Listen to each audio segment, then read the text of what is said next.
Hi children, this tutorial is going to discuss about the type conversions, implicit and explicit type conversions available in JavaScript, the string methods and date object. So first let us see the implicit type conversions. These are called coercions. These implicit type conversions depends on or the implicit type conversions are done in JavaScript according to the context, and the context depends on the operator that is being used and the operators. So here, if either operand of the plus operator is a string, then the operator is interpreted as a string catenation operator.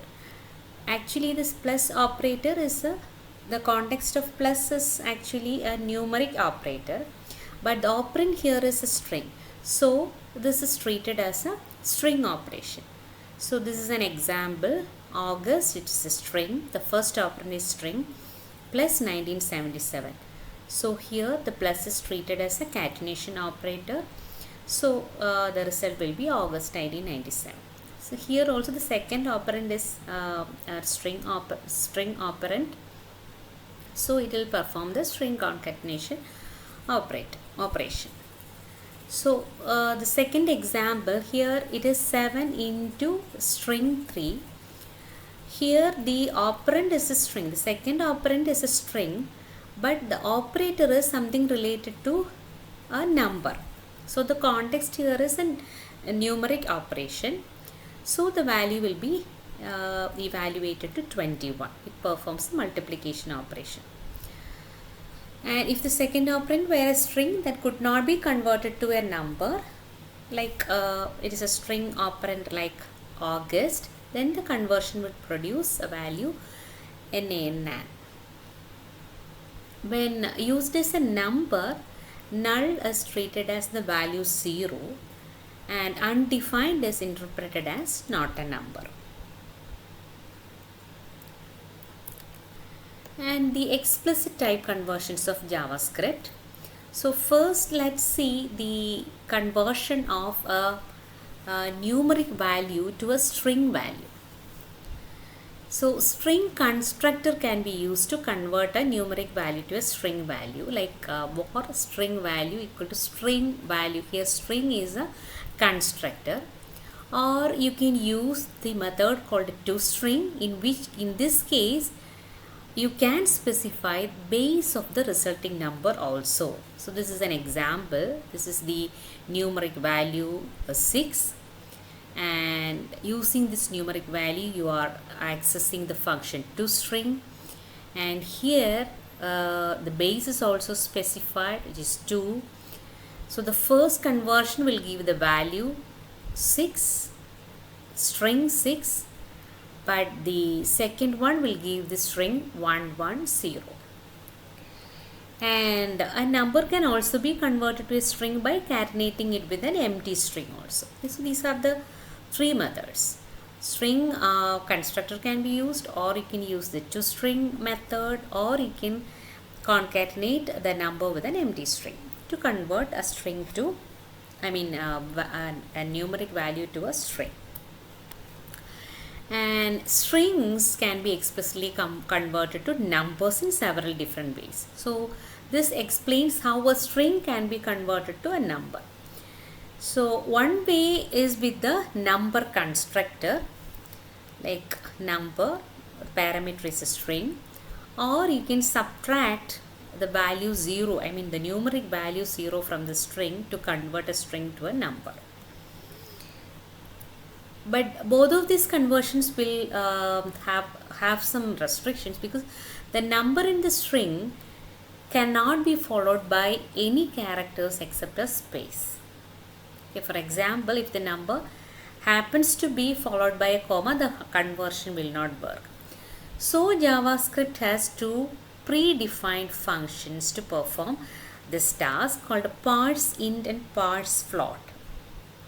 So these are the functions which can operate on strings which are given as parameters. So what is parseInt does? ParseInt function searches its string parameter for an integer literal. If an integer literally is found at the beginning of the string, then it will be converted to a number and it will be returned. And if the string does not begin with an integer literal, then not a number will be returned. And parse float function, similarly, it searches for a floating point literal. It could be a decimal point or an exponent or both. If both parse in and parse float, the numeric literal can be followed by any non-digit character. It will not cause any problems. So this slide gives some examples of parse in and parse float functions. So parse in, a valid integer is there, literal is there, it's followed by some non-digit characters. No problem, it will return the value 1, 2, 3, 4. Here it is 0xa, so it returns the value 10 because it is hexadecimal digit, valid numeric value. 22.5, it returns the value 22. Blue, it is a string, it is not begin with a valid integer literal, so it returns nan. So parse float, see 1, 2, 3, 4 will be returned. 0xa returns 0. 22.5 will be returned as 22.5 because it is parse float, and it returns 22.34, and it returns 908, and this function returns nan. And now let's see the string properties and methods. Actually, JavaScript coerces the primitive string values to and from string objects when necessary. So the string methods can be used through the string primitive values. And the string object includes one property which is called a length and a large collection of methods. The number of characters in a string is actually stored in the length property. So this is an example. A variable string is declared here, whose length property is received in the variable length using this function str.length. Here str is actually a primitive variable. It is assigned with the value George. So it is a primitive value, primitive string literal. So str is a primitive variable, but we treated it as if it were an object. So that is why we use this variable str to retrieve the property length. So what it does is it implicitly builds a temporary string object with the property whose value is set with the primitive value George. After the execution of this statement str.length, that temporary string object will be discarded. So these are the methods, some of the string methods. The parameters are also given here. So this is a character, that is the method. Parameter used is a number. So what it does is it returns the character specified character at this position specified by this parameter from the string object is used to call this function. And index of parameter is one character string, so it returns the position in the string object is used to call this function index of, which is specified of the parameter specified as a character. And substring, two numbers are given. These two numbers indicates from position to position. So it returns the substring of the string object from the first parameter position to the second parameter position. And to lowercase, it converts the uppercase letters in the string which is used to call this function to lowercase. To uppercase will convert all the letters in that string to uppercase. So this slide explains the demonstration of these functions. Primitive variable str is assigned with the value George. Character at 2 is the parameter. So what is character at 2? 0, 1, 2. It is 0. Index of r is a single character parameter. 0, 1, 2, 3. So the index of the character r is 3. Substring 2, 4. From 2 to 4 substring will be returned. 0, 1, 2, 3, 4. So org will be returned. And str to lowercase will return the value George. All in lowercase letters. Now let's see the type of operator. The type of operator returns the type of its operand or its parameter. So it returns number string or boolean if the operand is of primitive types like number, string or boolean.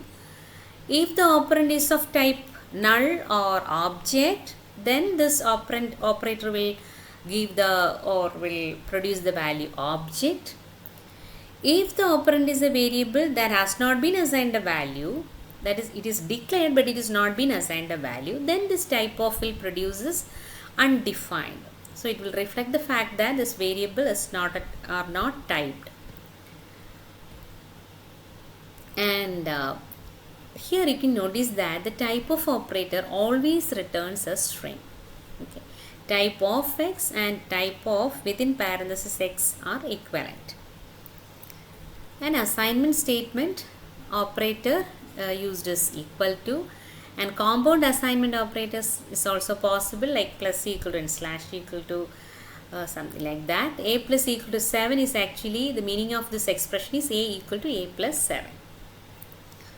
And the date object. So the date object is created with an operator called new and using the constructor called date. So it builds an object with current date and time for its properties.